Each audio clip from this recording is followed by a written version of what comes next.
بہت ہی دور ایک جنگل میں ایک بہت بیوقوف اور سستی مارا راجہ رہتا تھا۔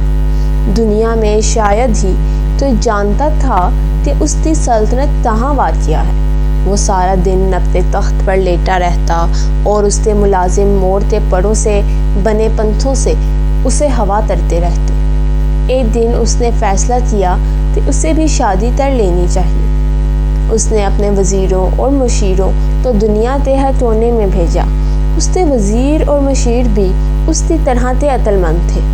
اس نے وزیروں کو کہہ کر بھیجا تھا کہ اس کی بیوی ایسی ہو جو زمین پر بھی چل سکے اور ہوا میں بھی اڑ سکے، جس کی شکل انسانوں جیسی ہو لیکن وہ انسان نہ لگتی ہو، اس کے 4 بازو اور 4 ٹانگیں ہوں۔ بیچارے وزیر اور مشیر سخت پریشانی کے عالم میں دنیا بھر میں مارے پھر رہے تھے۔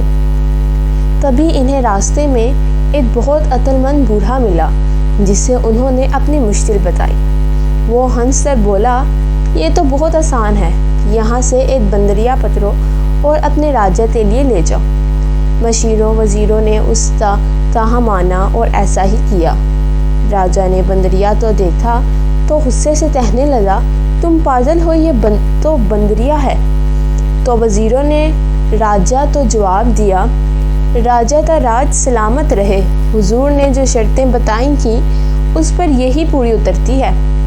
یہ دنیا میں واحد جاندار ہے جس کی شکل انسانوں سے ملتی ہے، لیکن یہ انسان نہیں ہے۔ یہ درختوں پر ایک درخت سے دوسرے درخت تک اڑ کر جا سکتی ہے اور زمین پر بھی آسانی سے چل سکتی ہے۔ یہ ٹانگوں سے بازوؤں کا کام لیتی ہے اور بازوؤں سے ٹانگوں کا، اس لیے اس کے 4 ٹانگیں بھی ہیں اور 4 بازو بھی۔ واقعی راجہ کی ساری شرطوں پر ایک بندریہ ہی اترتی تھی، لہٰذا راجہ لاجواب ہو کر بیوقوفوں کی طرح انہیں دیکھنے لگا۔ پھر بندریہ سے تو اس نے شادی کیا کرنی تھی، وہ ساری عمر گنوارا ہی رہا، لیکن لوگ بندریہ تو نہیں بھولے اور راجہ کی غیر موجودگی میں اسے بندریہ کا شوہر ہی کہتے رہے۔